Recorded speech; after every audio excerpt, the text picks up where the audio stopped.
Healing వాస్తుతులకి స్వాగతం మిత్రులారా.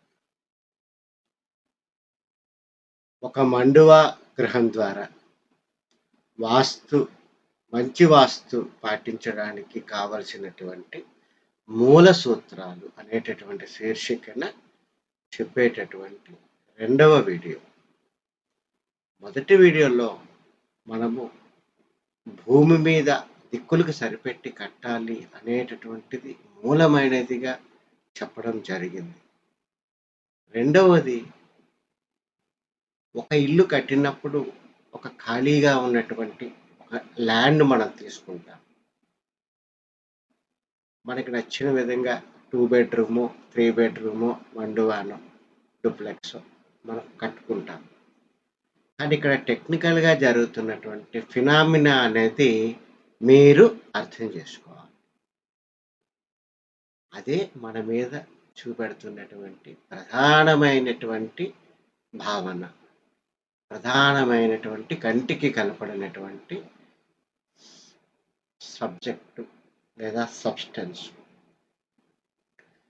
వాస్తవంగా భూమి మీద మనం ఒక ప్లేస్ చూసుకున్నప్పుడు ఎటువంటి కట్టుబడి లేకుండా ఒక ఓపెన్ ల్యాండ్‌గా ఉన్నప్పుడు అది మనం ఒక శూన్యంగా కనపడుతుంది.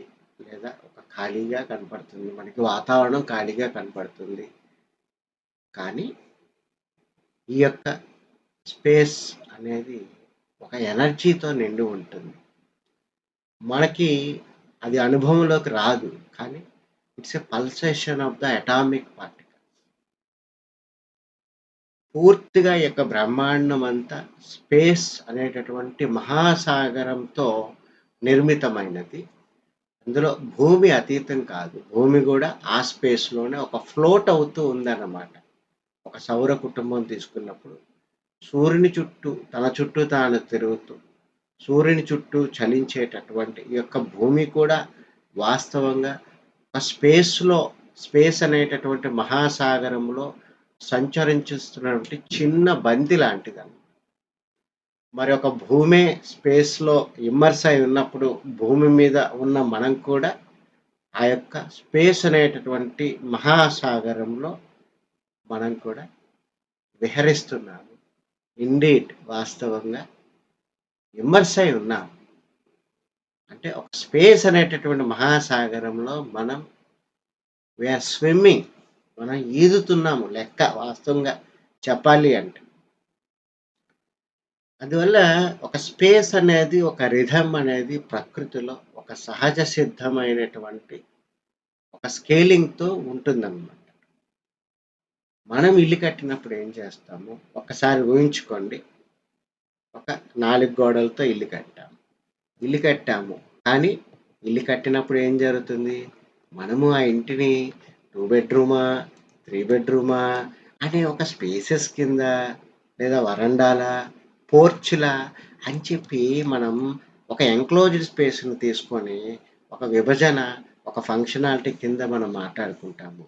కానీ వాస్తవంగా ఏం జరుగుతుంది? మనం ప్రకృతిలో ఉన్నటువంటి ఆ యొక్క స్పేస్‌ని ఇక్కడ ఏం చేశాము?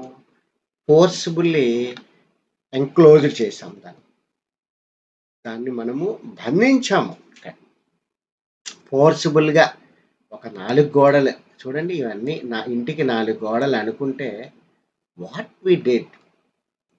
ఈ యొక్క స్పేస్‌ని ఏం చేశాం మనం? ఇది స్పేస్ అనుకుంటే కంటికి కనపడదు. చూడండి. అక్కడ అక్కడ ఫ్రీగా ఉన్నటువంటి స్పేసు, తనకు తానుగా స్వేచ్ఛగా స్పందిస్తున్నటువంటి ఒక ఫ్రీ స్పేస్‌ని మనం ఏం చేశాము? 4 గోడలతో దాన్ని ఫ్రీజ్ చేశామన్నమాట. ఫ్రీజ్ చేసినప్పుడు పాపం ఆ స్పేసు, ఆ ద ఎనర్జీ అనేది ఒక కంటైనర్‌లో ఉండిపోతుంది. What ever the contained space అనేది ఇంకా సహజ సిద్ధంగా దానికి భౌగోళికంగా మన హద్దులను ఏర్పాటు చేశాము. చేశాం కాబట్టి ఆ స్పేస్ అందులో ఒదిగిపోతుంది. ఏ రకంగా ఒదిగిపోతుంది? ఒక కాఫీ కప్పులో కాఫీలాగా, ఒక మట్టి కుండలో నీరులాగా అది అందులో నిండిపోతుంది.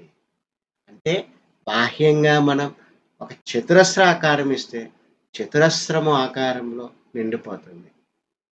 ఒక దీర్ఘ చతురస్రంగా మనం ఏదైనా ఒక డిజైన్ చేస్తే, ఆ దీర్ఘ చతురస్రాకారంలో అది నిండిపోతుంది. ఒక సర్కిల్ లేదా ఒక ఆక్టాగన్ షేప్‌తో మనం ఏదైనా ఒక ఔటర్ రూపం ఇచ్చినప్పుడు, స్పేస్ గూడా అదే రూపంలో ఒదిగిపోతుందనమాట. ఇక్కడ అసలు కథ మొదలవుతుంది. ఒక ఫ్రీ స్పేస్‌గా ఉన్నటువంటి ఆ యొక్క పల్సేషన్‌ను ఫ్రీ ఎనర్జీ అని చెప్తాము. ఫిజిక్స్ ప్రకారం అదొక పొటెన్షియల్ ఎనర్జీ అని చెప్తామనమాట. అంటే అది అన్ని రకాలైనటువంటి సద్గుణాలు కలిసినటువంటి ఒక ఏకీకృతమైనటువంటిది. ఒక యూనిఫైడ్ సోర్స్ అని చెప్పి చెప్తామనమాట. కానీ ఇక్కడ మనం ఏం చేశాము? ఒక ఆకారం ఇవ్వడం ద్వారా నిర్దిష్టంగా కొన్ని డైమెన్షన్స్ తీసుకొని మనం కొన్ని ప్రపోర్షన్స్‌తో దాన్ని బంధించడం వల్ల అది ఒక కంటైన్ అయింది ఇక్కడ. దయచేసి అర్థం చేసుకోండి. దానికి ఒక లిమిటేషన్ అనేది ఇచ్చామనమాట. ఆ లిమిటేషన్స్‌లోనే నీ స్పందన ఉండాలి అని చెప్పి చెప్పాం. ఇక్కడే ట్రెడిషనల్ వాస్తు ఆర్కిటెక్చర్ అనేది ఈ యొక్క ధర్మం మీద ఆధారపడి ఇంటిలో రకరకాలైనటువంటి స్పేస్ క్వాలిటీస్, ఇంటిలో ఉండేటటువంటి వ్యక్తులకి అనుకూలమైన వారి యొక్క ప్రతిస్పందన, వారి యొక్క అంతరాత్మ యొక్క ప్రతిస్పందన, వారి యొక్క అంతరాత్మ యొక్క న్యూమరికల్ ఆర్డర్ ఏదైతే ఉన్నదో, వాటితో రెజొనేట్ అయ్యే విధంగా, వాటితో పాజిటివ్‌గా స్పందించేటటువంటి ఇంటి స్పేస్ గాని మనం క్రియేట్ చేస్తే, ఒక మానసికమైనటువంటి ఆనందంతో ఆ ఇంట్లో వాళ్ళు ఉంటారు అనేది నిర్వచించారు. వాస్తుతో ఇంకా అంతకు మించి ఇంకా వేరే రకంగా ఉన్నటువంటి ఏ రకమైనటువంటి సుఖాలైనా భౌతికమైన సుఖాలే. వాటి గురించి వాస్తు ఎప్పుడు మాట్లాడలేదు. అంటే నీ యొక్క అంతరాత్మ, నీ యొక్క వేవ్ లెంత్, నీ యొక్క చైతన్యం ఏదైతే ఉన్నదో అది ఒక స్పేస్ పార్టికల్. దాంట్లో నీ యొక్క బ్రహ్మసూత్రం, నీ యొక్క చైతన్యం ఒక ఫిలమెంట్ లాగా ఉంటుందనమాట. వైబ్రేట్ అవుతూ ఉంటుందనమాట. ఆ యొక్క ఫిలమెంట్ దాని యొక్క న్యూమరికల్ ఆర్డరు ఈ యొక్క ఇంటి యొక్క స్పేస్‌లో ఉండటం వల్ల ఏమవుతుంది?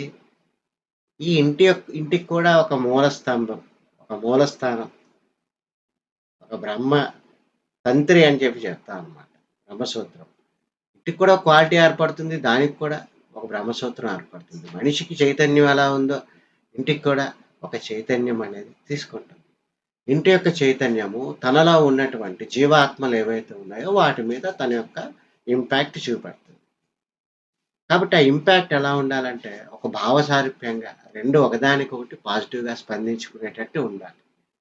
ఆ స్టేట్‌లో బ్లిస్‌ఫుల్‌గా ఉంటాడు మనిషి అని చెప్పి శాస్త్రం చెప్పింది. ఇదే ఆధారంగా చేసుకొని మన దేవాలయాలు నిర్మించారు. ఒక దేవాలయం రామాలయం ఉంది. ఒక దేవాలయం శివాలయం ఉండొచ్చు. ఒకటి వినాయకుడు ఉండొచ్చు. ఒకటి శక్తి అమ్మవారు ఉండొచ్చు. వీరందరూ ఏంటంటే ఒక రకమైనటువంటి క్వాలిటీ ఆఫ్ స్పేస్‌కి ప్రతిరూపాలనమాట. అంటే గణపతి ఒక నక్షత్ర బలానికి కారకత్వం ఆయన. శివ ఒక రకమైనటువంటి నక్షత్ర బలానికి కారకత్వం. అది ఆరుద్ర నక్షత్రంతో మనం చూస్తాం. అలాగే విష్ణువు అనేది మనం తీసుకునేటప్పుడు శ్రవణ నక్షత్రంతో ఆయన్ని పోలుస్తాం. కృష్ణుడు రోహిణి నక్షత్రం పోలుస్తాం. శక్తి అమ్మవారు స్వాతి నక్షత్రంతో పోలుస్తాం. సో, ఇక్కడ మన యొక్క చరిత్రని, మన యొక్క సంస్కృతిని అర్థం చేసుకోండి.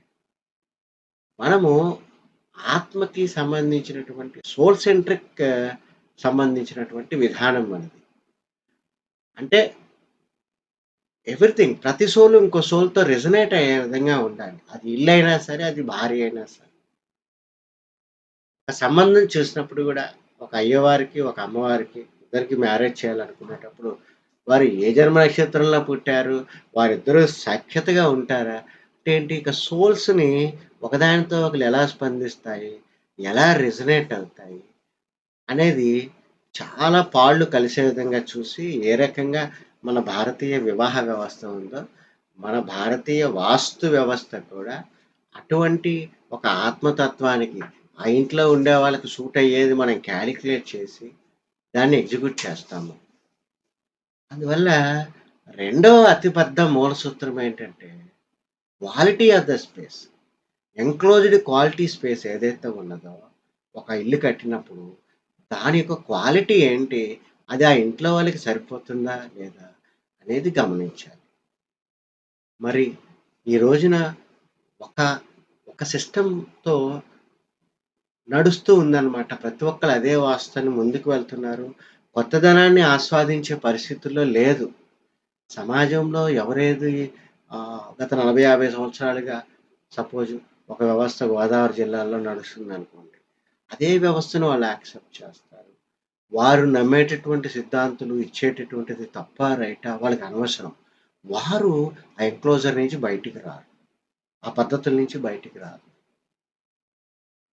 పోనీ ఉన్నవాళ్ళైనా తమ నేర్చుకున్న ధర్మానికి ఇంకా కొంత పాలిష్ చేసుకొని, ఈ యొక్క అసలైన ధర్మం ఇదని మారే ప్రయత్నం గూడా వాళ్ళు చేయట్లేదు. ఎందుకంటే వారు భుక్తి కోల్పోతారు. 100 మంది నడుస్తున్నటువంటి దారిలో నేనొక్కడిని కొత్తగా వెళ్ళడం వల్ల నాకున్న అవకాశాలు మిగతా 99 మందికి పోతాయి. నా అస్తిత్వాన్ని నేను కాపాడుకోవాలి అనుకోవడం తప్పితే ధర్మం ఈ రకంగా ఉన్నది. మనం చేసేటటువంటి పని మన జీవనానికే చేస్తున్నాము. కానీ మనం చేసేదాని వల్ల, మనం ఇచ్చేటటువంటి లెక్కల వల్ల, ఆ ఇంటిల్లిపాదికి అది శాపంగా పరిణమిస్తుంది. ఎవరైనా ఈ విషయాన్ని పట్టించుకుంటున్నారు. అందువల్ల మిత్రులారా, ఈ క్వాలిటీ ఆఫ్ ద స్పేస్ అనేది ఇంపార్టెంట్. మీరు ఇల్లు కట్టుకునేటప్పుడు అది 100 గజాలు అవ్వచ్చు, 500 గజాలు అవ్వచ్చు, 300 గజాలు అవ్వచ్చు. కానీ దయచేసి మీరు ఎవరైతే ఈ యొక్క ప్లాన్‌కి వెళ్తున్నారో, అయ్యా! మాకు ఎటువంటి నక్షత్ర బలం ఇస్తున్నారు? మా ఇండ్లు ఎటువంటి నక్షత్ర బలాన్ని కలిగి ఉంటుంది? అనే దాంతో పాటుగా, ఆ ఇంటిలో ఉండే వాళ్ళందరూ ఒక్కొక్క జీవాత్మ, ఒక్కొక్క రకమైనటువంటి న్యూమరికల్ ఆర్డర్ తీసుకొని ఉంటారు. అందువల్ల ఇంటిల్లిపాదికి అనుకూలంగా ఒకే నక్షత్ర బలం గల ఇల్లు ఒక్కోసారి యోగ్యత కుదరకపోవచ్చు. ప్రతి వాస్తు అయాదిగణన చేసేవాళ్ళు అందరికీ అనుకూలంగా ఉండాలి స్పేస్ అని భావిస్తారు.